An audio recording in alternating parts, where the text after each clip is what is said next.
e adesso andiamo, credo, a Maddaloni, da Salvatore Architravo, per i funerali di Giulietta Sacco. Salvatore è stato il primo a dare la notizia, perché è legato a Giulietta con nonno Mario Trevi da una profonda e sincera amicizia. Salvatore, sei già a Maddaloni? Buongiorno, no, siamo in viaggio, sono con nonno che stiamo andando in questo momento a Maddaloni per dare quest'ultimo saluto alla cara signora. E dopo volevo, se il nonno vuole, se la sente, perché lui ha scritto: non riesco a raccontarvi il profondo dolore che provo in questo momento per la perdita di Giulietta Sacco, quindi se vuole lasciarmi, ma solo se vuole, lo sai Salvatore, non siamo alla ricerca di scoop e di altro, se vuole magari me lo passi e mi dice due cose su Giulietta, perché lui l'ha conosciuta veramente bene. Senti Salvatore, tu dicevi a Serena che questa storia dei funerali, siccome poi Giulietta era diventata testimone di Geova,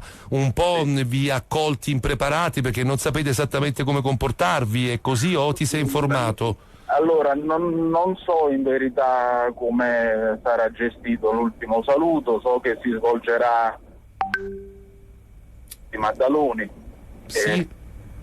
Al cimitero di Maddaloni. La salma della signora ha lasciato l'ospedale di Aversa alle 10. Sì. Ci sarà una camera ardente stesso nel cimitero, e poi credo che ti perdiamo.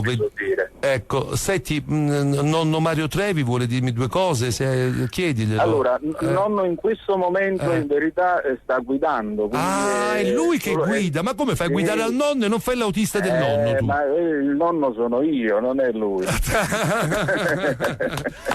Va bene, magari più tardi, dai, tranquillo, un abbraccio. Un abbraccione forte, grazie per il ricordo della signora, come per tutte le cose belle di Napoli. Ma noi sempre. La ricordiamo sempre, non abbiamo aspettato che morisse per farlo, Salvatore. Un abbraccio forte, un abbraccione.